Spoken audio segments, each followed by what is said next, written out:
चलिए तो आज की जो हमारी ये क्लास है NTA UGC नेट समाज कार्य की, जिसकी तैयारी हम लोग अगस्त 2022 की कर रहे हैं। और आप सभी लोगों को भलीभांति तरीके से परिचित हैं कि हम लोगों ने जो समाज कार्य के प्रैक्टिस पे चर्चा कर रहे हैं शाम 6 बजे वाली क्लास में। ठीक है, तो मैंने लास्ट टाइम में आप लोगों को 5 दिसंबर 2021 का जो पेपर हुआ था उसको मैंने सॉल्व करवाया। बहुत सारे फैक्ट आप लोगों को वहाँ से दिया है। आज हम लोग बात करने वाले हैं जून 2011 यानी जून 2011 यानी 2011 का ये जो है समाज कार्य का प्रश्न पत्र है, सेकंड पेपर। और इसमें कुल टोटल 50 क्वेश्चंस हैं। ठीक है, और आप लोगों को अपने मन से जवाब देना है और लास्ट में मुझे बताने हैं कि 50 प्रश्नों में से आप लोगों के कितने प्रश्न सही हुए हैं। ठीक है, तो शुरुआत करते हैं आज का पहला प्रश्न। और ये जो पेपर है मैं एक बार फिर से रिपीट करना चाहूँगा, जून 2011 का पेपर है, ये याद रखिएगा सभी लोग। तो पहला प्रश्न ये है कि एलिजाबेथन पुअर लॉ 1601 किस पर आधारित था, बताइए जरा। ऑप्शन ए पुनर्स्थापन पर, ऑप्शन बी सेवार्थी की आवश्यकता निर्धारित करने की अवधारणा पर, ऑप्शन सी दान की धारणा पर, ऑप्शन डी सशक्तिकरण की धारणा पर। बताइए ऑप्शन बी किस पे आधारित है?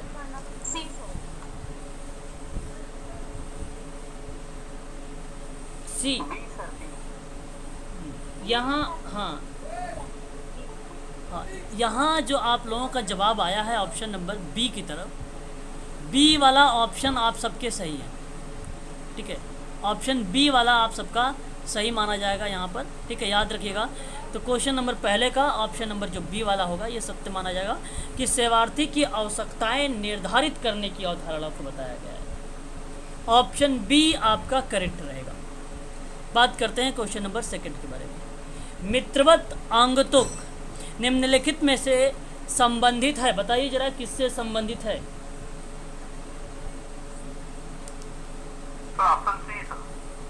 Option C. ओके,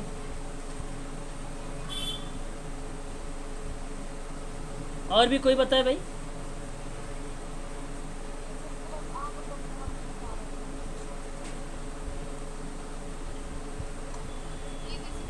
जून 2011 का सोशल वर्क का ये पेपर है आप सबके सामने, है ना। ऑप्शन यहाँ पे सी नहीं सही है सर, ऑप्शन आपका पहला करेक्ट है। ऑप्शन यहाँ पर अगर हम बात करें आप लोगों से तो ऑप्शन नंबर जो पहला है यही करेक्ट मिलेगा। जो चैरिटी ऑर्गेनाइजेशन सोसाइटी है यूएसए को 1877 में, जहाँ पे मैरी रिचमंड की भूमिका भी देखने को मिली है। तो इसलिए आप लोग चैरिटी ऑर्गेनाइजेशन सोसाइटी का ऑप्शन नंबर यहाँ पर जो होगा दूसरे का पहला वाला करेक्ट माना जाएगा। चैरिटी ऑर्गेनाइजेशन सोसाइटी उसी समय आया था ये। ठीक है, और एक फ्रेंडली विजिटर करके किताब है ना। ईयर बता दीजिए, चैरिटी ऑर्गेनाइजेशन सोसाइटी की जो ईयर है वो 1877 है, 1877 है। ठीक है, क्वेश्चन सर ये जो मित्रवत आंगतुक आया था इसका ईयर 1899 है ना। अब बात करते हैं यहाँ पे सामाजिक व्यवस्था का वह वर्गीकरण। पहला पॉइंट यांत्रिक सामाजिक व्यवस्था, दूसरी पॉइंट जैविक सामाजिक व्यवस्था किस विद्वान ने पेश किया है? सरल प्रश्न।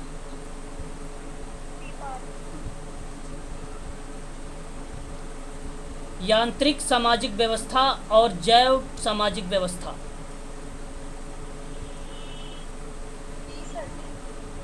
D, T Parsons is the right answer. Very good, बहुत बढ़िया, सही जवाब आप लोगों ने दिया है और यही आपका करेक्ट जवाब माना जाएगा। ऑप्शन नंबर आपका डी, टी पार्सन्स की भूमिका है यांत्रिक व्यवस्था में। यांत्रिक व्यवस्था बेसिकली बताती है प्राकृतिक खंडी को, यानी इसके अंतर्गत सामाजिक संबंधों का जो बंधन होता है वो कमज़ोर होता है, तो उसको बेसिकली यांत्रिक सामाजिक व्यवस्था के माध्यम से मजबूत करने की काम करता है। एक प्रकार से एकता की बात करता है यहाँ पे। इसका जो स्वरूप होगा वो कठोर से विशिष्ट की ओर जाता है। इसका जो स्वरूप जाता है कठोर से विशिष्ट की ओर जाता है। इसको आप लोग जो है ध्यान रखिएगा थोड़ा सा, ठीक है। यांत्रिक, अच्छा इसी में एक शब्द आप लोगों ने सुना होगा सावयावी करके।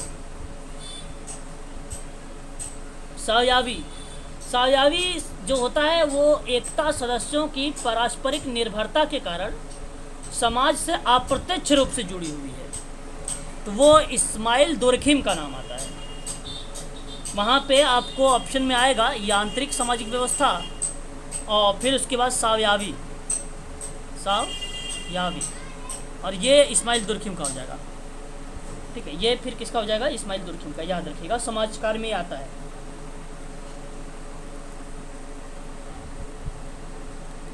चलिए, धर्म इत्यादि के आधार पे बताइए जरा, भेदभाव निषेध के मौलिक अधिकार को किसके अंतर्गत वर्गीकृत किया गया है? समता का अधिकार। हाँ, तो ऑप्शन नंबर जो यहाँ पे अगर हम बात करें सी की तरफ, क्वेश्चन नंबर हमारे सामने जो है 4 है और 4 का ऑप्शन जो है सी सही है। धर्म इत्यादि के आधार पर भेदभाव निषेध के मौलिक अधिकार को समता के अधिकार के अंतर्गत वर्गीकृत किया गया है, इसलिए आपका ऑप्शन नंबर जो होगा वो सी वाला सही माना जाएगा। क्वेश्चन नंबर 5, सामाजिक स्तरीकरण का अर्थ बताना है आपको, बताइए।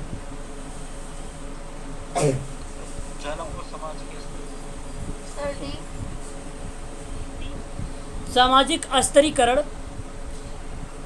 देखिए ये आपको बताता है जन्म तथा सामाजिक स्तर के आधार पर लोगों का विभाजन, सामाजिक स्तरीकरण। अब सामाजिक स्तरीकरण के अंतर्गत जो है कई विद्वान आए हैं और कुछ अहम मुद्दों पर भी इन्होंने चर्चा पर चर्चा किया है। आपको मैं एक एक लाइन में बता देना चाहता हूँ ताकि आपको मैं पढ़ा चुका हूँ, हालांकि आप ध्यान रखें बस इसके बारे में थोड़ा सा। सामाजिक स्तरीकरण में अगर हम बात करें रेमंड मुर्रे के बारे में, ये काफ़ी बार पूछा भी गया प्रश्न है रेमंड मुर्रे के द्वारा, एकदम परिभाषा को लेकर ही पूछ लेता है कभी कभी। इन्होंने कहा कि सामाजिक स्तरीकरण जो होता है समाज का उच्च और निम्न सामाजिक इकाइयों में क्षैतिज विभाजन है।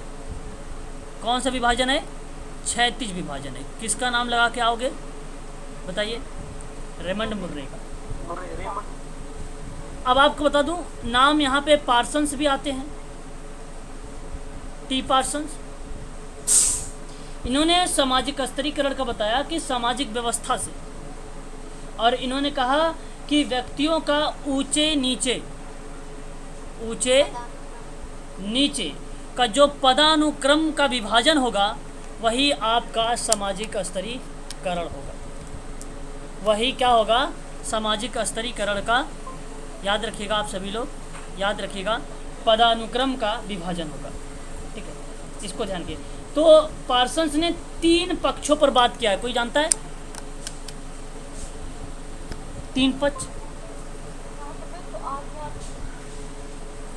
जी बोलिए, 3 पक्ष बोलिए जल्दी जल्दी। एक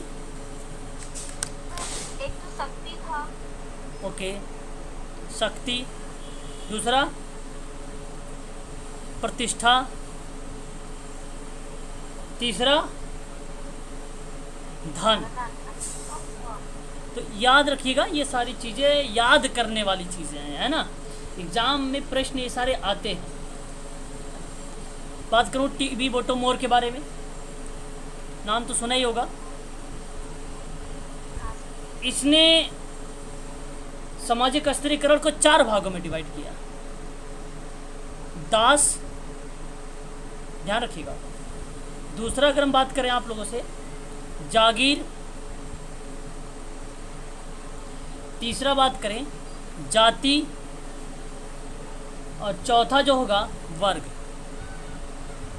ये सामाजिक स्तरीकरण है टीबी बोटोमोर का, टीबी बोटोमोर, याद रखिएगा। ठीक है, याद रहिएगा। ठीक है, चलिए आगे बढ़ते हैं। आगे अगर हम बात करते हैं आप लोगों से क्वेश्चन नंबर नेक्स्ट पर, आपने नाम सुना होगा सिगमंड फ्रायड के बारे में। ठीक है, सिगमंड फ्रायड का मनोविश्लेषणात्मक सिद्धांत, और वही मनोविश्लेषणात्मक सिद्धांत के अंतर्गत सिगमंड फ्रायड ने कुछ बातें कही हैं, जैसा कि आप लोग देख भी रहे हो कि इलेक्ट्रा कॉम्प्लेक्स निम्नलिखित अवस्था में से बनता है। कौन सी अवस्था में इलेक्ट्रा और जो है कॉम्प्लेक्स बनता है? गुदावस्था, गलत।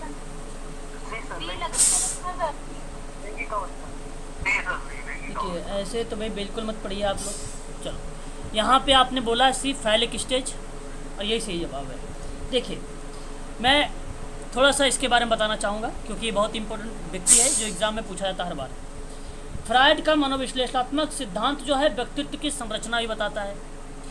अब अगर आप कॉपी पेन रखे हो तो लिख सकते हो व्यक्तित्व संरचना, और व्यक्तित्व के संरचना में सिगमंड फ्रायड ने 2 मॉडल बताए।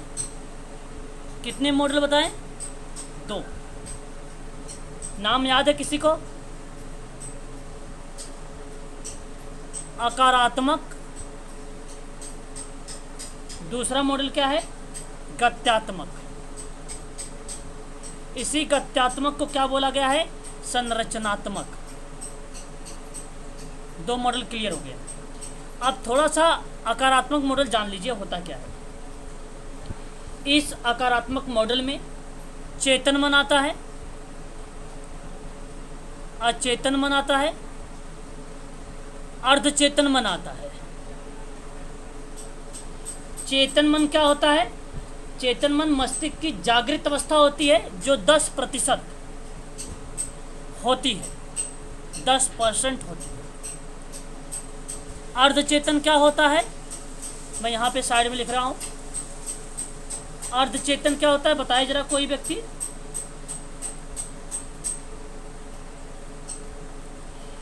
चेतन और अचेतन के बीच की अवस्था होती है, ये 0 यानी शून्य की अवस्था होती है। इसमें हम याद की गई बातों को भूल जाते हैं और थोड़ा जोर देने पर याद आ जाती है। वो क्या कहलाती है आपकी? बोलिए। अर्धचेतन। और एक क्या है आपका? अचेतन। अचेतन क्या होता है? मस्तिष्क की वो अवस्था होती है जिसमें दुख, दबी हुई इच्छाएं, कटु अनुभव आदि देखने को मिलते हैं, वो अचेतन में होता है। ये बातें आकारात्मक मॉडल में कहा था फ्रायड ने। फिर उसके बाद गत्यात्मक और संरचनात्मक मॉडल है। मैं आपको बता दूं, यहाँ पे मूल प्रवृत्तियों को उत्पन्न मानसिक संघर्षों का समाधान जिस साधनों के द्वारा होता है वो सभी गत्यात्मक मॉडल कहलाते हैं। अब गत्यात्मक मॉडल में 3 साधन हैं, नाम मालूम होगा। इद, ईगो, सुपर ईगो। थोड़ा थोड़ा सा जिक्र कर देता हूँ ताकि याद आ जाए आप लोगों का, अर्धचेतन काम करने लगे आप लोगों का। देखिए, ये व्यक्ति में जन्मजात पाई जाती है इद। ये सुखवादी सिद्धांत पर आधारित होता है। इसमें व्यक्ति केवल सुख की कल्पना करता है। बोलिए सही है गलत? सही, राइट। पशुवत बिहेवियर, वेरी गुड। उसके बाद आता है ईगो। अच्छा एक मिनट, ईद में बताइए जरा अकारात्मक का कौन सा, ध्यान रखिएगा, अकारात्मक का कौन सा व्यक्तित्व संरचना पाई जाएगी? अचेतन। अरे वाह, ना ना ना, अचेतन। अचेतन होगा सर, दबी हुई भावना। हाँ, कितनी अच्छी बात है कि आपका अगर यहाँ से प्रश्न आएगा तो गलती नहीं करोगे, क्योंकि अचेतन, अर्धचेतन और अचेतन, चेतन से बहुत लोग गलती करके आते, कितनों पढ़ के जाए। अगर ये चीज़ समझ में आ गई तो गलती नहीं होगी ऐसे। बात करते हैं ईगो के बारे में। ईगो क्या होता है? बुद्धि, चेतना, तार्किकता का वास्तविकता आधार होता है। और आपको बता दूं, व्यक्ति कार्य के लिए विचार करता है कि उसमें उचित और अनुचित का ज्ञान होता है, और ये मानवतावादी पर आधारित होता है। तो ईगो जो होता है, इसमें व्यक्तित्व की कौन सी संरचना पाई जाएगी? अर्धचेतन। क्योंकि मैंने एक शब्द बोला तार्किक, जो सोच विचार रहा है ना, कल्पना कर रहा है, ये चीजें, तो यहाँ पे अर्धचेतन। हाँ, अर्धचेतन। लिखते रहिएगा साथ साथ में कौन किस में आ रहा है। बात है सुपर ईगो की। ये आदर्शवादी होता है, आध्यात्मिक प्रवृत्ति का होता है, सामाजिकता और नैतिकता पर आधारित होता है। इसमें केवल 10% लोग ही शामिल होते हैं। अब तो समझ में आ गया होगा 10% वाला। तो आप बताइए जरा कि व्यक्तित्व की कौन सा यहाँ पर आएगा? चेतन आएगा, क्योंकि ये आध्यात्मिक वाली अवस्था है, आदर्शात्मक अवस्था है। व्यक्ति में सुपर ईगो अधिक होता है, वह बुरे विचारों को दूर कर देता है। इसकी प्रकृति देवत्व वाली होती है, देवत्व वाली प्रक्रिया होती है। फ्रायड ने एक शब्द बताया था, लिबिडो। एक शब्द बताया था लिबिडो के बारे में। आपको बता दूं कि जो लिबिडो है, काम शक्तियों को कहते हैं जिसमें सुख की अनुभूति होती है। सिगमंड फ्रायड ने अपने सिद्धांत में प्रेम, स्नेह, काम प्रवृत्ति को लिबिडो बोला था, भूलना मत। और सिगमंड फ्रायड ने, याद रखिएगा, 5 अवस्था बताया। एक का नाम था मुखा, और इस मुखावस्था में, ओरल स्टेज में, इसी अवस्था को क्या बोला है? लिबिडो। एक बार यूजीसी में प्रश्न पूछा, मैं करवा चुका हूँ। इसी अवस्था को क्या बोला जाता है? लिबिडो। यूजीसी का प्रश्न पूछा गया है और ये मैं बता चुका हूँ, याद रखिएगा, लिबिडो इसी को बोला जाता है। ऑबली करके लिखते जाइए भाई। एक से जन्म से 1 वर्ष आयु चलती है ये, याद रखिएगा। इसमें मुखवर्ती निष्क्रिय व्यक्तित्व होता है ना। मेरा मतलब आशावादिता, विश्वास का गुण है ना, पाया जाता है इसमें। और इसमें ओरल अग्रेसिव पर्सनालिटी भी होती है, दूसरों को पीड़ा देना आदि जैसे गुण भी पाए जाते हैं इसमें। फ्रायड ने धूम्रपान की आदत को लिबिडो की अल्प संतुष्टि माना है। धूम्रपान समझते हो? हाँ, अरे हाँ, तो उसको अल्प क्या बोला है? अल्प संतुष्टि बोला है लिबिडो का। दूसरी अवस्था क्या थी? तो पेज भर गया भाई, ऊपर कर लेते हैं थोड़ा सा। दूसरी अवस्था क्या थी? गुदावस्था। गुदावस्था एनल स्टेज कहते हैं। क्या बोलते हैं? Anal stage. 1 से 2 वर्ष होगा। क्यों कुणाल सर?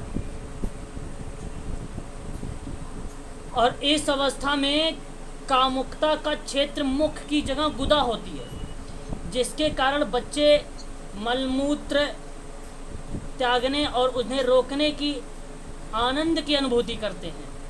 इस अवस्था में बालक पहली बार अंतर्द्वंद की अनुभूति करता है। पहली बार क्या करता है? अंतर्द्वंद की अनुभूति करता है। देखिए, ऐसे भी नोट्स बना सकते हो, समझ आ जाए। गुदावस्था की आयु ये है, और ये पहली बार जो आ रहा है वो क्या आ रहा है? प्रथम बार अंतर्द्वंद की अनुभूति हो रही है। ऐसे आप समझ सकते हो, ठीक है। तीसरी बात, तीसरा अगर हम बात करें, फैलिक स्टेज, लिंग प्रधानता अवस्था बोलते हैं ना, इसको लैंगिक अवस्था भी कहते हैं। हाँ, वेरी गुड। ये 2 से 5 वर्ष होता है, और इसमें जो है लिबिडो का स्थान जानते हो क्या है? लिबिडो का स्थान इसमें क्या पता है? जनेंद्रियां हैं। क्या है? जनेंद्रियां होता है। और इसमें लड़का जो होता है ना, क्या होता है? लड़का, बॉय। मात्र प्रेम की उत्पत्ति। और लड़की में जानते हो? गर्ल में पितृ प्रेम की अनुभूति। अब मात्र मनोग्रंथि को क्या बोलोगे? ओडिपस। वेरी गुड, शाबाश, बहुत बढ़िया बहुत बढ़िया। और इलेक्ट्रा। और पित्र मनोग्रंथि को क्या बोलोगे? इलेक्ट्रा, शाबाश। कितनी अच्छी बात है कि आप लोग सारी चीज़ें आती है। मैं रिपीट इसीलिए कर रहा ताकि आज के बाद आप समझो कभी पढ़ना भी मत इसको, है ना। आज के बाद चौथा पॉइंट, चौथे में आप ध्यान रखिए, समझते चलिए अच्छे से। चौथा स्टेज होता है लेटेंसी स्टेज। इसको हम लोग जानते हैं क्या बोलते हैं? अव्यक्तता अवस्था बोलते हैं, सही ना? सुसुप्त या वही वही वही वही सुषुप्त कह लीजिए या अव्यक्तता कह लीजिए, है ना, कई नाम हो जाते हैं भाई, ठीक है। अव्यक्तता अवस्था क्या होती है? 6 से 12 वर्ष होती है। आपको बता दूं, ये चौथी अवस्था, इसमें लिबिडो का क्षेत्र जानते हो क्या होता है? लिबिडो का क्षेत्र बोलिए, जानते हैं आप लोग? हाँ? बोलिए क्या होता है? अदृश्य होता है। हाँ, फिर इसमें तो विलुप्त हो जाती है ना। हाँ, लिबिडो क्या हो जाएगा? हाँ, अदृश्य हो जाना। और इसमें हार्मोन्स का निर्माण होने लगता है, जिसके कारण से इस अवस्था में विपरीत लिंग के प्रति आकर्षण होने लगता है। विपरीत लिंग समझ रहे हो? बॉय गर्ल्स, गर्ल्स बॉय, ठीक है। और ये आकर्षण बहुत तीव्र होता है, ये अव्यक्तता अवस्था होती है। नंबर 5 आपको बता दूं, जनेंद्रियावस्था होती है। जरा वो दोगे डाटा केबल, चल 1 मिनट रहने दो, रुक जाओ थोड़ा सा। जनेंद्रियावस्था जानते हो? थोड़ा सा बताओ। फिर वो 12 से होता है। 12 से बाद 18 वर्ष कह लीजिए। हाँ, 12 से। सर, ये जो सुसुप्त अवस्था है ना, इसमें जैसे 11 ही रहता है, इसमें आकर्षण कौन होता है? वो तो शरीर उसमें आ जाते हैं ना। क्या? जो आकर्षण आपने बताया, ये हाँ। सुसुप्त अवस्था में बताया। हाँ, इसमें आकर्षण लिबिडो का क्षेत्र अदृश्य होता है। हाँ सर, तो कुछ आकर्षण नहीं होगा। तो इसमें आकर्षण कहाँ है? इसमें अदृश्य का मतलब जो ग्रंथियां होती हैं, आज विभिन्न प्रकार के हार्मोन्स देखने को मिलते हैं, सामाजिक कार्य, और हम उम्र के जो बच्चे होते हैं वो साथ खेलना, खेल खेलते हैं, और अदृश्य लिबिडो की संतुष्टि प्राप्त करता है। यहाँ पे सुषुप्तावस्था अदृश्य लिबिडो की संतुष्टि प्राप्त करता है, ये है ना, ठीक है। हाँ, ठीक है। 5वां स्टेज देखिए। 5वें की अगर हम बात करें, यहाँ पर 5वां जो स्टेज है वो जनेंद्रिय अवस्था है। इसको हम लोग क्या बोलते हैं? जेनिटल स्टेज बोलते हैं, है ना। बताइए जरा, ये क्या होता है? शरीर के नहीं, यौन अवस्था। हाँ सर, यौन अवस्था का है। शरीर के अंग बनने लग जाते हैं। हाँ, यहाँ पे इसमें हार्मोन्स का निर्माण होने के बाद, ठीक है, जो है यहाँ पे हार्मोन्स निर्माण होने के बाद जो अवस्था होती है वो विपरीत लिंगों के प्रति भी आकर्षण होने लग जाती है। तो 5वां अवस्था में हमें इसको देखने को मिल जाता है। 5वां अवस्था। चलिए, एक शब्द आता है नॉर्सिज्म, कितने लोग जानते हो? जरा बताइए। हाँ सर, जैसे अवस्था में आता है फ्राइड। स्वमोह कहता है, मतलब अपने रूप पर मोहित होना, अपने आप से प्रेम करने लगना, स्वमोह होता है, ठीक है, याद रखिएगा। क्लियर है यहाँ तक में? कोई दिक्कत तो नहीं? यहाँ तक कोई दिक्कत तो नहीं? बोलिए जरा एक बार। नहीं सर। चलो, नहीं। बहुत बढ़िया। अब आगे बढ़िए। सिगमंड फ्राइड की अच्छा 2 मूल प्रवृत्तियां ही पाई जाती हैं, मालूम है आपको? सिगमंड फ्राइड की 2 मूल प्रवृत्तियां। हाँ, आगे आपके सामने है, यहाँ पे मूल प्रवृत्तियों के बारे में हम लोग चर्चा कर रहे हैं। तो एक होती है आपका मूल प्रवृत्तियां में जो होती है, एक इरोस होता है, एक थेनाटोस होता है। जो इरोस होता है इसको जीवन की मूल प्रवृत्ति कहा जाता है, जीवन मूल प्रवृत्ति कहा जाता है, यानी साधन जुटाने के लिए अभिप्रेरित करती है ये। जीवन की मूल प्रवृत्ति में अगर हम बात करें तो शारीरिक और मानसिक दोनों पक्ष जो है प्रतिनिधित्व होते हैं। इसमें काम वासना, भूख प्यास वगैरह जो है शामिल की गई है। और दूसरा क्या होता है? मृत्यु मूल प्रवृत्ति। Very good. और इसमें घृणा मूल प्रवृत्ति कहा जाता है। इसको क्या बोला जाता है? घृणा मूल प्रवृत्ति। इसी को आक्रमणशील प्रवृत्ति भी कहा जाता है। इसका संबंध विनाश से होता है। इस मूल प्रवृत्ति में जीवन मूल प्रवृत्ति के विपरीत काम करती है। इसमें व्यक्ति आक्रामक और विध्वंस कार्य करने लगता है। एक विद्वान का नाम आया था इसमें, प्राइड, और इस प्राइड विद्वान ने थेनाटोस का नाम दिया था इसको। तो जरा मुझे बताइए सिगमंड फ्रायडवादी के अकॉर्डिंग कि मृत्यु अथवा आक्रमणशील जो है वृत्ति कहा जाता है किसको? बस ऑप्शन नंबर सी, एक याद रखिएगा। अब यहाँ पे देखिए क्वेश्चन नंबर 8 में कि अपने को किसी अन्य व्यक्ति की स्थिति में रखने और उसकी भावनाओं और संवेदनाओं को समझने की क्षमता को क्या कहेंगे?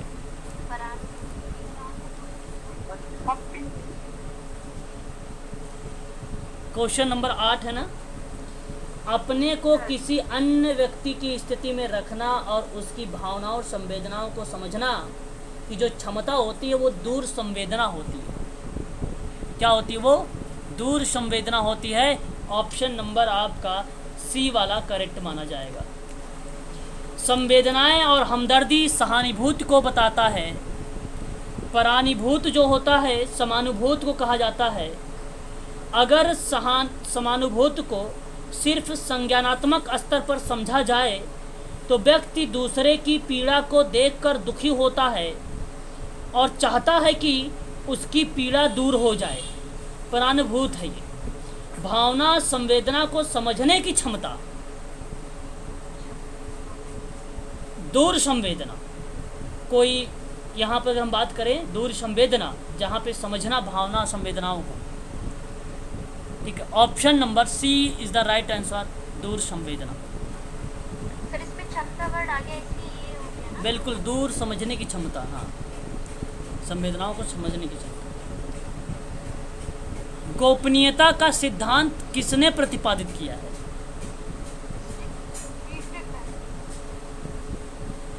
क्वेश्चन नंबर 9 हमारे सामने। देखिए यहाँ पे अगर हम बात करें वैयक्तिक समाज कार्य का सिद्धांत कुल 7 दिए थे 1957 में। किसने? बिस्टिक ने। तो उसमें एक सिद्धांत आता है गोपनीयता का सिद्धांत, आत्मनिर्णय का सिद्धांत, स्वीकृति का सिद्धांत, आत्मनिश्चीकरण का सिद्धांत, है ना, व्यक्तिकरण का सिद्धांत, है कि नहीं? तो यहाँ पे बिस्टिक के ये 7 सिद्धांत है, परंतु उन सिद्धांतों में भी अलग अलग विद्वानों ने प्रतिपादित किया है। जैसे व्यक्तिकरण के सिद्धांत में रॉबिसन का नाम आता है, मैरी रिचमंड का नाम आता है। गोपनीयता के सिद्धांत में एच पर्लमैन का नाम आता है, याद रखिए। क्वेश्चन नंबर 9 में पर्लमैन ने गोपनीयता का सिद्धांत प्रतिपादित किया है, याद रखिएगा। गोपनीयता का सिद्धांत प्रतिपादित किया है पर्लमैन ने। ये बता दीजिए, कोई लोग गलती तो नहीं कर रहे हो ना? नोट कर रहे हो कॉपी वगैरह पे? हाँ, इस चीज़ को जो है आप लोग ध्यान रखिएगा। काफ़ी इम्पोर्टेंट टॉपिक है आप सबके लिए। एग्ज़ाम में आप सबसे पूछा भी जा सकता है ऐसे प्रश्न।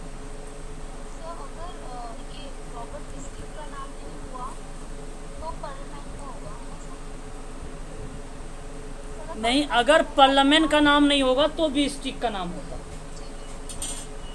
ठीक है, तो उसका नाम होगा। हाँ, ऑप्शन नंबर ए सही है। हैमिल्टन तो अच्छा, स्वीकृति में जानते हो किसका नाम आता है? हाँ, शाबाश, बहुत बढ़िया, बहुत बढ़िया, बहुत बढ़िया। व्यक्तिकरण में रॉबिसन ने जोर दिया था, मैरी रिचमंड ने इस पर भूमिका निभाई थी, आपको मालूम है। अच्छा, ये एडम एम बेकर है ये जो एडम एन बेकर है ना, ये इंटीग्रेटेड हेल्थ केयर फेलोशिप की बात करता है, पीटी स्कूल की बात करता है, ठीक है। और हैमिल्टन तो theory, practice and social case work में तो जानते ही हैं आप लोग, है ना। चलिए आगे बढ़िए। सतत व्यक्तिकरण का सिद्धांत देख लीजिए। नाम तो भाई पता होना चाहिए कि रॉबिन्सन मैरी रिचमंड का आएगा। तो बताइए किससे संबंधित है यहाँ पर? ग्रुप वर्क सर, सर समूह कार्य। सी। अच्छा देखिए, किसी ने बी बोला है, किसी ने सी बोला है, किसी का डी भी है। जी सर। किसका? अरे चलिए, क्वेश्चन नंबर 10 में ना हम बता दें आपको बता दूं यहाँ पे, ये प्रश्न आपको बनाया गया है फैक्ट को, और फैक्ट बनाया गया है बेस। बात को समझिए। अब कैसे बेस, इसको भी समझ लीजिए। कहा कि सतत व्यक्तिकरण का जो सिद्धांत है वो तो केस वर्क में भी आएगा, ग्रुप वर्क में भी आएगा, कम्युनिटी वर्क में आएगा, तो वहाँ पर आप कहेंगे ऑल ऑफ द एबव। तो ये बेस है। लेकिन यूजीसी ने ये कहा कि हम ऐसे नहीं, प्रश्न फिर बदल दिया। जब तीनों ऑप्शन दे दिया तो फिर इसका मतलब अलग हो गया। तो इसने कहा कि प्राथमिकता दीजिए आप। तो कुछ बच्चे कहेंगे कि केस वर्क का अगर हम बात करें, क्योंकि हर एक व्यक्ति यूनिक होता है, तो केस वर्क सबसे बेटर रहेगा। लेकिन हम आपसे बात करें यहाँ पे क्वेश्चन नंबर 10 में, option number B is the right answer, जिसने कहा है कि सोशल ग्रुप वर्क जो है व्यक्तिकरण के सिद्धांत में, क्योंकि जब आप किसी ग्रुप में आप काम करेंगे तो उस ग्रुप का कॉमन गोल होगा, और उस दौरान अगर किसी बच्चे ने या कोई व्यक्ति ने समस्या अलग से उठा दिया, तो वहाँ पर आप देखते हैं कि हर एक व्यक्ति यूनिक है, अद्वितीय है, और ये क्रिया प्रतिक्रिया बेसिकली सबसे ज़्यादा सामाजिक समूह कार्य में देखा जाता है, ना कि सामुदायिक संगठन में देखा जाता है। यह अप्लाइड प्रश्न बन गया अब, और अप्लाइड होने के नाते यहाँ पर ऑप्शन नंबर बी सही होगा आपका। 99% आपका सही जा रहा है सोशल ग्रुप वर्क में, और ये बात HB ट्रेकर ने साफ शब्दों में बोला भी है। जी बोलिए, अब बताइए। सर ग्रुप वर्क के जो सिद्धांत है ना, उसमें से एक सिद्धांत भी है ये सदस्य। अरे भाई मैं बता तो रहा हूँ, तीनों के सिद्धांत हैं, केवल ग्रुप वर्क ही मत समझ लीजिएगा, तीनों के सिद्धांत है ये व्यक्तिकरण का सिद्धांत। लेकिन सबसे ज़्यादा अगर संबंधित किससे है तो वो ग्रुप वर्क से 99। उसके बाद आपका केस वर्क में आता है दूसरे नंबर पे। सर केस वर्क में था कि व्यक्तिकरण का सतत हाँ सर, सतत नहीं है ना सर, उसमें केस वर्क में सतत हाँ भाई सतत नहीं है, लेकिन आप यहाँ पे ये समझ लीजिए कि जो व्यक्तिकरण का सिद्धांत है वो दूसरे नंबर पर ही आपका आता है केस वर्क में। तीसरे नंबर पे आपका कम्युनिटी वर्क में आ जाएगा, याद रखिए। प्रश्न आइए 11 नंबर पे। सामाजिक समूह कार्य में परिवर्तन का प्रमुख उपकरण कौन सा है? ये सी।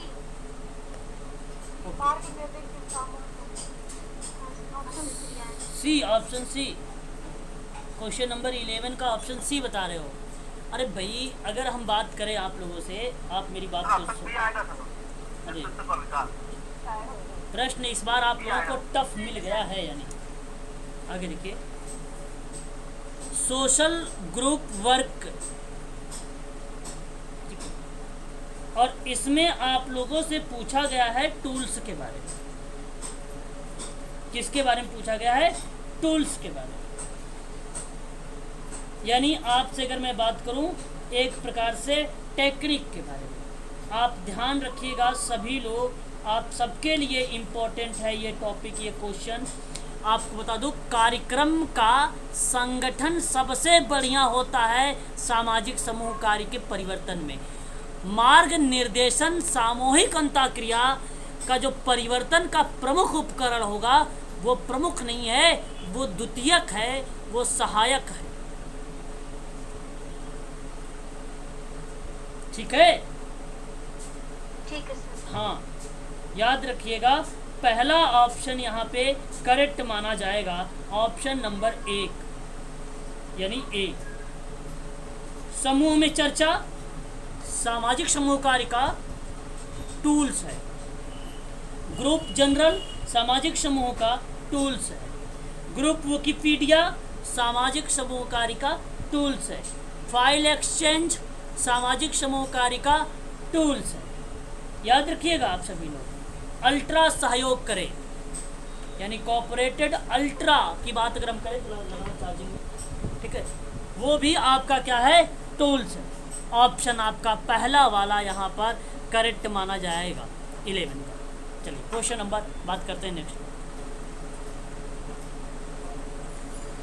क्वेश्चन नंबर बात करेंगे 12 सामुदायिक संगठन के प्रतिरूपों के मॉडल के रूप में स्थानीय विकास, सामाजिक नियोजन और सामाजिक कार्यवाही को किसने प्रस्तुत किया है? बताइए भाई रतिका मैडम। हाँ ए। अच्छा जी, सही आप जा रहे हो फिर तो। अगर 12 का मर्रे जी रॉस का नाम बता रहे हो, ऑप्शन नंबर मर्रे जी रॉस सामुदायिक संगठन के प्रतिरूपों में स्थानीय विकास, सामुदायिक नियोजन और सामाजिक कार्यवाही का एक प्रस्तुत किया गया मॉडल है। तो ये रॉस का है कि जैक रोथमैन का है?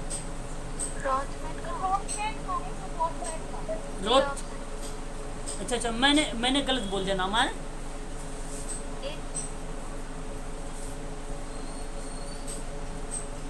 बताइए। मुर्रे जी रॉस का सामुदायिक संगठन के मॉडल।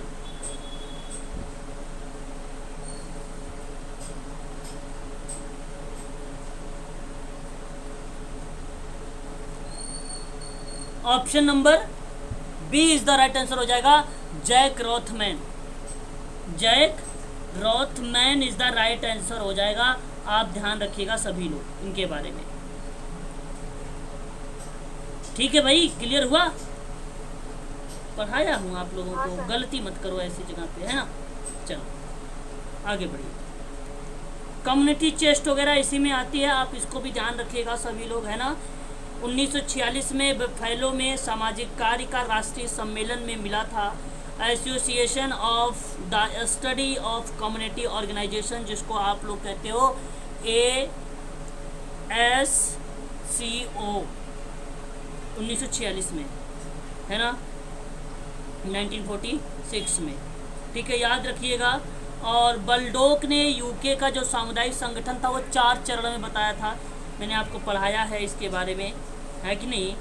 और जैक रोथमैन ने आपको बताया स्थानीय विकास, सामाजिक नियोजन और सामाजिक क्रिया को लेकर चर्चा किया था, ठीक है। 28 सिद्धांत डनहम का है। 1997 में सिद्दीकी ने सिद्धांत दिया था, याद रखिएगा सभी लोग। रॉस का 13 सिद्धांत के रूप में आता है ना। क्वेश्चन नंबर 13 की बात कर लेते हैं।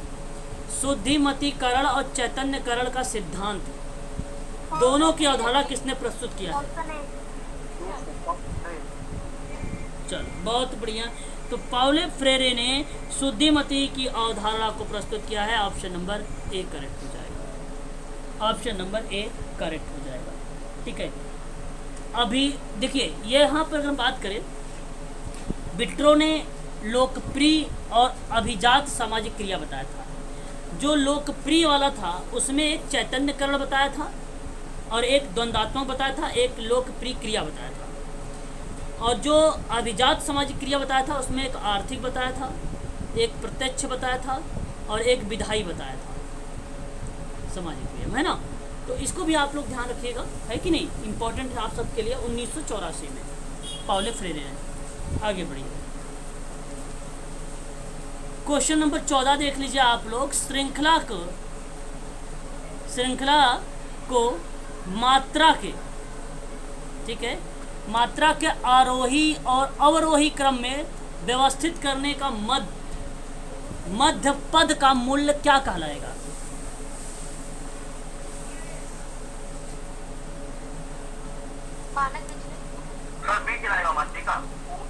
माध्यिका। अरे भाई माध्यिका होगा। इतना बार मैंने आपको बताया है कि अगर आरोही क्रम है अवरोही क्रम में है, समझाया था कि अगर सम संख्या इधर बीच में आ गया तो माध्यिका उकल गई। और यहाँ पे अगर मान लीजिए 9 संख्या है, 9 जैसे मैंने कर भी देता हूँ, ध्यान से सुन लीजिए, वैसे यार समझ जाना चाहिए था आप लोगों को। 4 संख्या मैंने यहाँ पे निकाल लिया और 4 संख्या इधर पे निकाल लिया, माध्यिका कितनी आई 5। और फिर अगर मैंने यहाँ पे 10 कर दिया तो इधर हमने 4 संख्या निकाल लिया और इधर भी हमने 4 संख्या निकाल लिया, बचा बीच में 2 संख्या। 5 + 6 × 2 बराबर में आप क्या करें 11/2 कर दीजिए, ठीक है, तो 5.5 आ जाएगा। और जो ये 5.5 आएगा यहाँ पे सेंटर में आ रहा है जो, ये इसकी माध्यिका बन जाएगी। ये होता है ऑप्शन नंबर बी, ठीक है, याद रखिए। समझ में आ गया ना? हाँ। क्वेश्चन नंबर 15 देख लीजिए। कह रहा है कि सामाजिक शोध में समस्या के क्या की खोज करने के लिए किस डिज़ाइन का उपयोग किया जाता है? बहुत अच्छा प्रश्न सरल। हाँ, प्रयोगात्मक गलत है नहीं सर, वो सही है प्रयोगात्मक। भाई, क्या की खोज तो प्रयोग में ही होता है। प्रयोगात्मक में तो सर, प्रयोगात्मक में तो कॉज एंड इफेक्ट की बात करेंगे ना। किसकी बात करेंगे? Cause and effect. हाँ बिल्कुल, कारण और प्रभाव के बारे में तो बात करेंगे ना कि तो सर अन्वेषणात्मक क्या कारण है, क्या प्रभाव है, यही तो सोचेंगे। क्या शोध है ये सोचोगे। अन्वेषणात्मक का मतलब होता है एक प्रकार का रिसर्च, है ना, खोज, गन्वेषण, तो थोड़ी ना वो होगा। Option number B is the right answer होगा। ऑप्शन नंबर बी करेक्ट माना जाएगा क्वेश्चन नंबर 15 का। सामाजिक शोध में समस्या को क्या की खोज करने के लिए प्रयोगात्मक डिजाइन का उपयोग किया जाता है, भाई ऑप्शन नंबर बी ही सही जवाब है। अन्वेषणात्मक में क्या किया जाता है? अन्विश्लेषणात्मक में आपका मतलब शोध ही है, खोज ही है, ऑटोमेटिक वो रिसर्च है। आप पुनरावृत्ति करते रहिए रिसर्च। रिसर्च की हिंदी क्या है? अन्वेषण है शुद्ध हिंदी, है ना। तो व्याख्या करेंगे। डिस्क्रिप्टिव तो आपका ये होगा व्याख्या, डी वाला। हाँ, डी वाला डी आपका डिस्क्रिप्टिव व्याख्या ही होगा। तो मैं वही पूछ रही हूँ कि जैसे विवरणात्मक डिजाइन में व्याख्या करेंगे, एक्सप्लोर करेंगे, वैसे अन्वेषणात्मक में क्या करेंगे? पुनरावृत्ति करेंगे, खोज की पुनरावृत्ति करेंगे। एक बार डेटा निकाल लिया फिर डेटा निकालेंगे दोबारा से अन्वेषणात्मक डिजाइन में, ठीक है। और तुलनात्मक में निष्कर्ष निकालेंगे, ठीक है। चलो, इतना अगर अंदर जाऊं मैं तो फिर आप लोगों को बताऊं। अभी लास्ट टाइम चल रहा है, इतना समझ जाना चाहिए। चलो, सामाजिक नीति का स्रोत निम्नलिखित में से कौन सा है? सामाजिक नीति का स्रोत भारतीय संविधान 26 नवंबर 1949 को अपनाया गया था, लागू 26 जनवरी 1950। हाँ, पूरा कर दिया करो आप लोग, है ना। मानव संसाधन विकास मंत्रालय 25 सितंबर 1985 को, है ना। और गैर सरकारी संगठन तो आपको मालूम होना चाहिए, लिखवा दूँ कुछ। रोटरी इंटरनेशनल संस्थान, नेशनल संस्थान 1905, ठीक है। सोसाइटी एक्ट 1860, भारतीय ट्रस्ट 1882, सहकारी समिति 1904, संयुक्त स्टाफ कंपनी एक्ट 1956। संयुक्त स्टाफ कंपनी एक्ट 1956, ठीक है। क्वेश्चन नंबर 17 देख लीजिए। हो, शाखा विस्तार, रैमिफिकेशन क्या है? टेक्निक है। एक चीज तो जान लीजिए आप, तकनीक है ये। कौन सी तकनीक है बताओ? संति।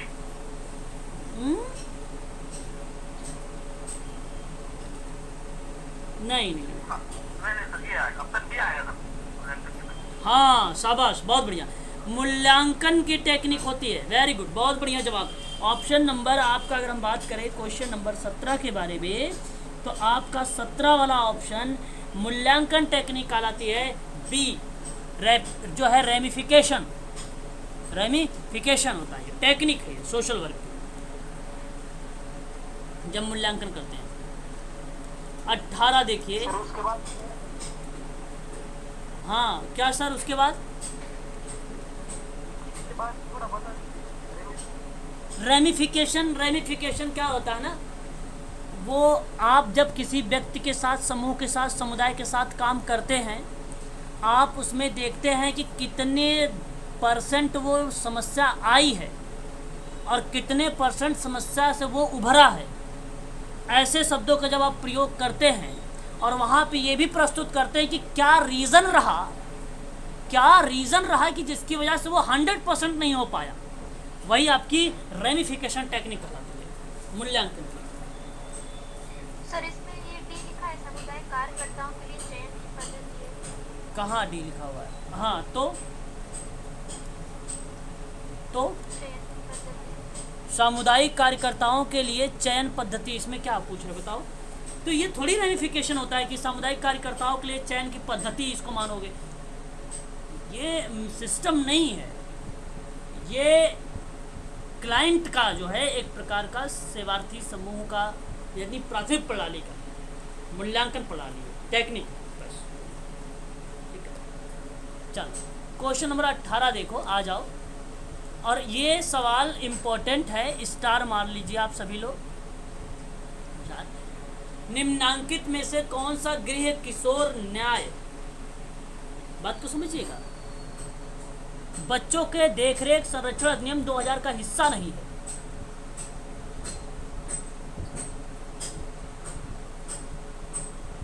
पर्यवेक्षक गृह होता है, सुधारात्मक गृह होता है, विशेष गृह होता है। आपने एक नाम सुना है संप्रेक्षण गृह, सुना है? कहीं देखा कि नहीं देखा? इस तरीके से लिखा हुआ, नहीं देखा तो देख लो, ये भी है और विशेष गृह भी है। अच्छा यहाँ तो विशेष गृह है, ठीक है। आश्रय गृह नहीं है। क्वेश्चन नंबर 18 वाले का, 18 का ऑप्शन बी वाला जो है यही करेक्ट माना जाएगा, यही करेक्ट माना जाएगा। एक्ट आप पढ़ेंगे जब ना खोल के तो देख लेना, आश्रय गृह का जिक्र नहीं मिलेगा आपको, पर्यवेक्षण गृह मिल जाएगा, संरक्षणात्मक गृह मिल जाएगा, संप्रेक्षण गृह मिल जाएगा, विशेष गृह भी मिल जाएगा, है ना। क्वेश्चन नंबर 19 देखो,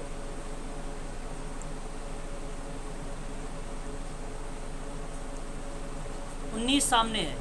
निम्नलिखित में से क्या अधिकार की अवधारणा को स्पष्ट करता, बताइए। अधिकार सर डी। पढ़ लो एक बार। नैतिकता की सामाजिक मूल्यों का सही थे, बिल्कुल। औचित्य न्यायपूर्ण दावा, बिल्कुल। वो चीज़ जिसे कानूनी रूप से नैतिक के रूप में मांगा जा सकता है, बिल्कुल। डी सही, हाँ सही है डी। तुक्का अभी मत मारिएगा, अभी आप लोग पढ़ के अपने तर्क का जवाब दीजिएगा, क्योंकि समय है अभी आपके पास, है ना। तो ऐसी कंडीशन में तुक्का मारने की जरूरत नहीं है। क्वेश्चन नंबर नेक्स्ट 20, निम्नलिखित में से कौन सहस्त्राब्दी विकास का लक्ष्य नहीं है? और ये मिलेनियम डेवलपमेंट गोल है। हाँ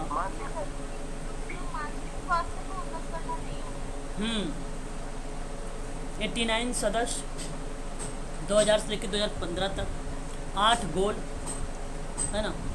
क्या रिपीट करूँ, जाने दो, ये आएगा भी नहीं इस बार। 21 पर देखो, कुछ व्यवसायों, ध्यान सुनिए, ये यहाँ पर पहले प्रश्न बहुत टफ आते हैं, ठीक है। कुछ व्यावसायिक कार्यों तथा गतिविधियों के निष्पादन हेतु अपेक्षित अनुज्ञापित अनुमोदन, मतलब स्वीकृति या अनुमति को मंजूरी यानी स्वीकृति के नाम से जाना जाता है। क्या सही है? बोलो। सही है सर, व्याख्या हो रही है हाँ सर। सर। अच्छा अच्छा। वह व्यक्ति जिसे समस्या सामाजिक पेशेवर सामाजिक कार्यकर्ता की सहायता ले सकता है। व्याख्या हो रही है सर। ले सकता है क्योंकि भाई व्यावसायिक कार्यों में गतिविधियों का निष्पादन हेतु अपेक्षित अनुज्ञापित अनुमोदन।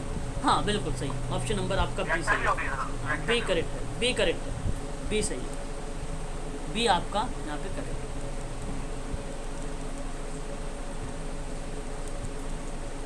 22 भारत में शक्तिशाली पारिवारिक संबंधों की वजह से स्त्रियां अपने परिवार के लिए त्याग कर रही हैं। सही है, ऐसा हो रहा है क्या समाज में? अरे इतना भी नहीं पता, बताइए हाँ या ना। हाँ सर, हो। तो बोलने में क्या लगता है भाई, पैसे लग रहे हैं थोड़ी ना, सिर्फ मुंह की हवा तो जा रही है। और ऐसे करवाना है तो फटाफट मैं बोल के करवा देता हूँ, क्योंकि यह सामाजिक अनुबंधन की उपज है। नहीं सर, गलत है सर।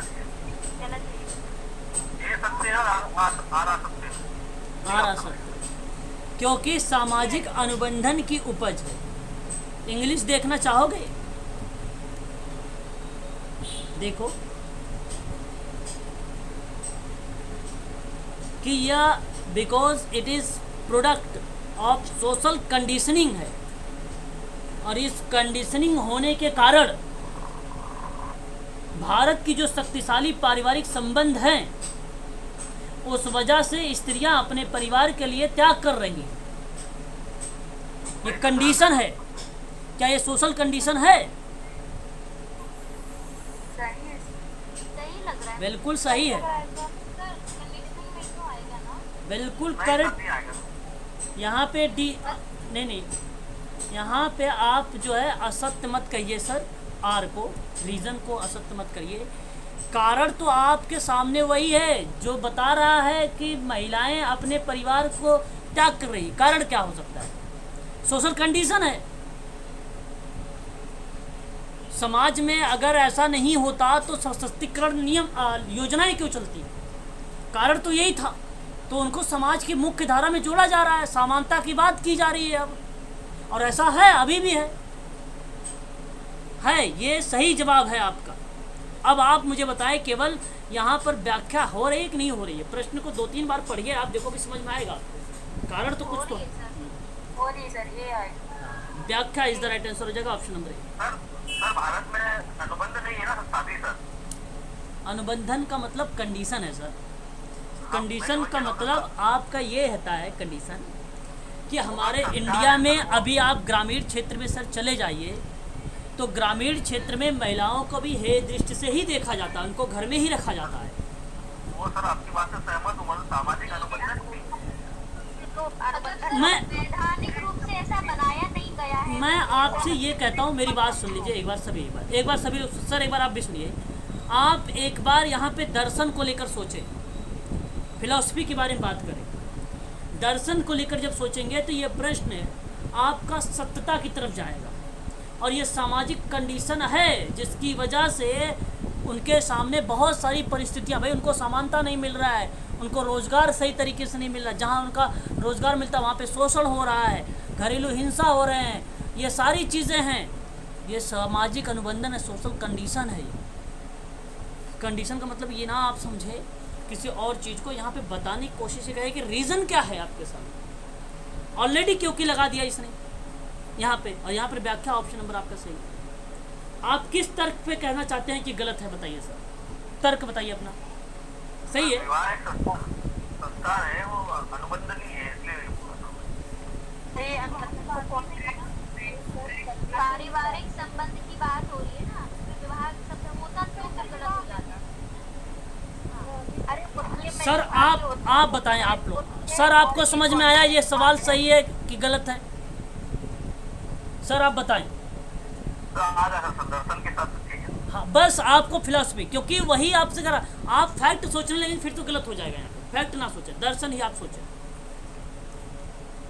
समाजीकरण की बात करते हैं, क्वेश्चन नंबर 23 में। समाजीकरण मानवीय समूहों को महत्वपूर्ण प्रक्रिया है। समाजीकरण जो है मानवीय समूहों की महत्वपूर्ण प्रक्रिया है। क्या इस बात से सहमत होंगे आप लोग? ठीक है, रहना भी है सहमत आप लोगों को। क्वेश्चन नंबर 23 चल रहा है हमारे सामने। बात करते हैं नेक्स्ट पॉइंट कि आश्रितता का दीर्घ या आश्रितता की दीर्घ अवधि से बच्चे वह सब कुछ सीख लेते हैं जो उन्हें सीखने की ज़रूरत होती है। तब आप 23 का क्या जवाब देना चाहोगे? क्या सर? बात देखो दोनों सही हैं। बात सही तो लगता भी होती अब यहाँ पे समाजीकरण में मानवीय समूहों की महत्वपूर्ण प्रक्रिया है।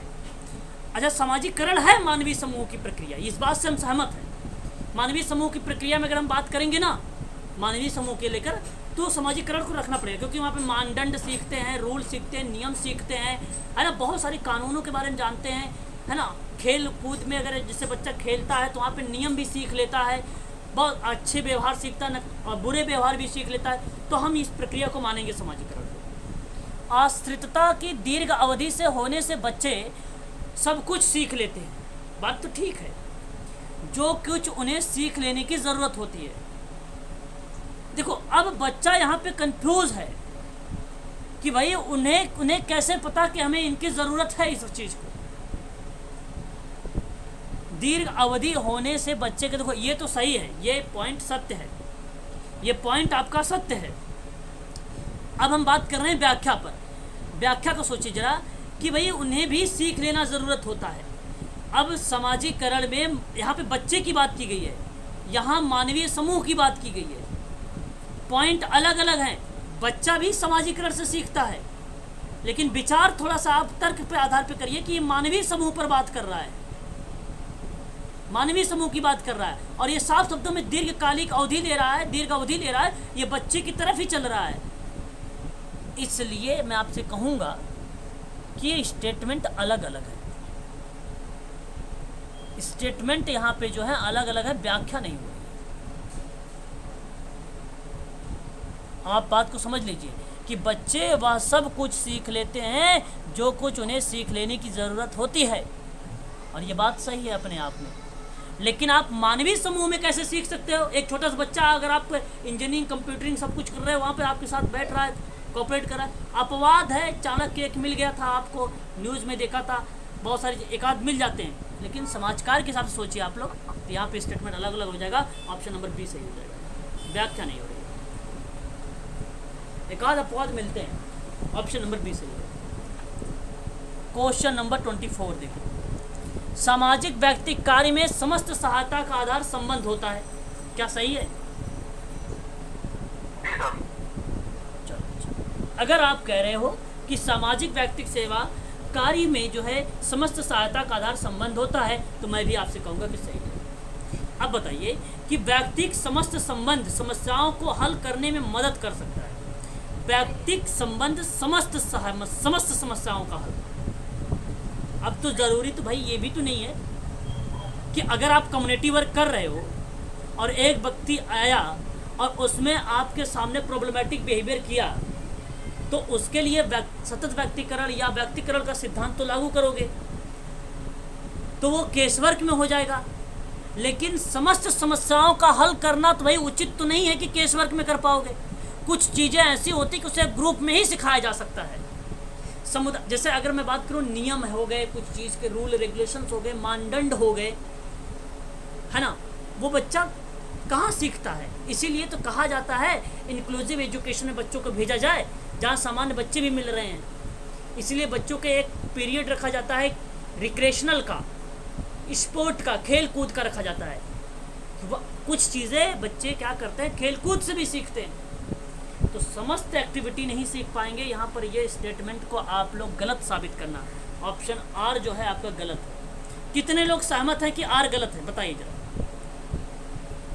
कंफ्यूजन, ताकि मैं समझा, अगर किसी कंफ्यूज हो रहा है तो मैं वहाँ पे इसको क्लियर करूँगा। सर ये समस्त वर्ड की वजह से गलत है, तो आर भी गलत है। आर गलत है, चलो आर गलत है, ए सही है, समझिएगा। क्योंकि प्रश्न आपको जब एग्ज़ाम में आएगा ना, कुछ ऐसे ही आएंगे, और जब आप विचार नहीं किए, थोड़ा सा पढ़ने के बाद रुके नहीं, तो प्रश्न गलत हो जाएगा। आपको रुकना पड़ेगा एक लाइन पढ़ने के बाद, थोड़ा सा तर्क करना पड़ेगा आपको। अगर समस्त वर्ड नहीं होता तो कारण सही हो जाता। हाँ बिल्कुल बिल्कुल बिल्कुल, व्यक्तिगत संबंध जो होता है समस्याओं का हल करने में मदद करता है, ये बात सत्य है। और समस्त होने के नाते पूरा संपूर्ण की बात करना, आपको मैं पढ़ाया हूँ, सामाजिक पक्ष भी होता है, मानसिक पक्ष भी होता है, शारीरिक पक्ष भी होता है, भाषाई पक्ष भी होता है। बताओ सभी पक्ष पर कैसे काम कर सकते हो आप? सबके लिए अलग अलग टेक्निक होंगी, अलग अलग विधियाँ होंगी, अलग अलग तरीके से काम किया जाएगा। एक सोशल वर्कर कैसे भाई डॉक्टर बन जाएगा? अब वो थोड़ी ना उसका सर्जरी करने लगेगा। देखो डॉक्टर का नाम है, आपको कई नाम से पुकारा जाता है, ये बात सत्य है। आप काउंसलर हैं, इस वजह से आपको कई नामों से जाना जा रहा है। इसका मतलब थोड़ी ना है आप कि आप सारे कामों में इंटरफेयर करना शुरू कर दो। आप एक सब्जेक्ट में एक्सपर्ट हैं, है ना, सोशल वर्क में आप एक्सपर्ट हैं, आपसे मैथ थोड़ी ना पढ़वाया जा सकता है। ठीक, वही चीज़ें हैं। क्वेश्चन नंबर नेक्स्ट लीजिए 25। सर इसमें ऊपर केस वर्क लिखा है तो वो समस्त सही हो गया है, बट इसमें अगर केस वर्क लिखा होता ना तो ये भी सही हो जाता ना। हाँ, समस्त नहीं होता तब भी सही हो जाता। चलो देखो क्वेश्चन नंबर 25। अभी कथन कह रहा है सेल्फ हेल्प ग्रुप को लेकर, यानी स्वयं सहायता समूह एक मूलगत विषय है कि तुम अकेले नहीं हो। देखो प्रश्न कितना अच्छा है कि स्वयं सहायता समूह आपसे कह रहा है कि तुम अकेले नहीं हो। क्या ये बात सही है? समूह सहायता समूह ऐसे बोलेगा, उसका विषय ऐसा हो सकता है, उसका लक्ष्य ऐसा हो सकता है कि तुम अकेले नहीं हो। सही है सर। अच्छा जी। फिर कह रहा है कि स्वयं सहायता समूह का सदस्य होने के कारण रेखा जो है विधवा है, अकेली है। अब टोटली यहाँ पे जो प्रश्न बनाया गया क्वेश्चन नंबर 25 का, वो बनाया गया है अप्लाइड पे। और प्रश्न पे अगर हम बात करें तो ये प्रश्न आपसे कहता है, ठीक है याद रखिएगा, स्वयं सहायता समूह। अब स्वयं सहायता समूह आपको जानना जरूरी है कि सेल्फ हेल्प ग्रुप होता क्या है। आपको मैं बताता हूँ थोड़ी सी एक कॉन्सेप्ट, अभी वहाँ से समझ में आपको आएगा। इसमें प्रत्येक सरकार द्वारा स्वयं सहायता समूह को लेकर कहा गया कि प्रत्येक महिला की वार्षिक आय को वर्ष 2024 तक में 1 लाख रुपए तक बढ़ाने का लक्ष्य लेकर चल रही है। फैक्ट को बोलते हुए लेके चल रहा हूँ आपको अप्लाइड की तरफ। 2024 तक क्या बोला गया है? 1 लाख रुपए तक बढ़ाने का लक्ष्य रखा गया है महिलाओं को। अब मेरी बात को समझिए कि जो सेल्फ हेल्प ग्रुप है, कुछ ऐसे लोगों का एक अनौपचारिक संघ होता है जो अपने रहन सहन की परिस्थितियों में सुधार करने के लिए स्वेच्छा से एक साथ आते हैं, स्वेच्छा से एक साथ आते हैं और एक ही सामाजिक आर्थिक पृष्ठभूमि में आने वाले लोगों का ऐसा स्वैच्छिक संगठन स्वयं सहायता समूह कहलाता है, जिसके सदस्य एक दूसरे के सहयोग के माध्यम से अपनी साझा समस्याओं का समाधान करते हैं। बात को समझिए केवल। और यहाँ स्वयं सहायता समूह स्वरोजगार, गरीबी को समाप्त करना और स्वयं सहायता की धारणा पर भरोसा करना, यानी टोटली मिला जुला के कार्यात्मक क्षमता को निर्माण करना, संघर्षों का हल करना। और अगर हम बात करें तो साथ साथ संगठित स्रोतों में उधार लेने का प्रस्ताव रखने के सदस्यों में सामूहिक गारंटी प्रणाली पर कार्य करना। तो मेरा कहने का मतलब है कि स्वयं सहायता समूह का जो मूलभूत विषय है, तुम अकेले नहीं हो, यह स्वेच्छा की क्रियाविधि है। तुम अकेले नहीं हो, यह स्वेच्छा की क्रियाविधि है। तो क्रियाविधि यहाँ पर बताइए क्या बताती है आपको?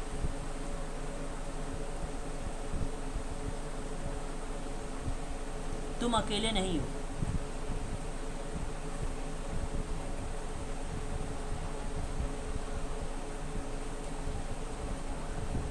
राइट है, तुम अकेले नहीं हो, ये सत्य है। पीछे वाला गलत है। हाँ, ये सत्य है। स्वेच्छा वाली क्रियाविधि है, सब लोग आ रहे हैं ना, तो भाई इसमें तुम अकेले नहीं हो, बहुत सारे लोग हैं, बहुत सारे लोग आ सकते हैं। स्वयं सहायता समूह का सदस्य होने के कारण, अब देखिए समूह सदस्य होने का कारण क्या? रेखा विधवा है, वो अकेली है। अब समूह में वो आ गई तो इसके कारण वो रेखा विधवा है तो वो अकेले है, ऐसा तो हो ही नहीं सकता, ये गलत है। ऑप्शन में कहीं है ए सही आर गलत, जी ऑप्शन सी सर। सी। सी सही। मतलब सेल्फ हेल्प ग्रुप के बारे में आपको समझ में आया? चलो बढ़िया है, समझ के रखिएगा। आज के लिए इतना ही रखिए, क्वेश्चन नंबर 25 के आगे हम लोग कल करेंगे, है ना? ठीक है। और ये पेपर और वीडियो सब व्हाट्सएप पे अपलोड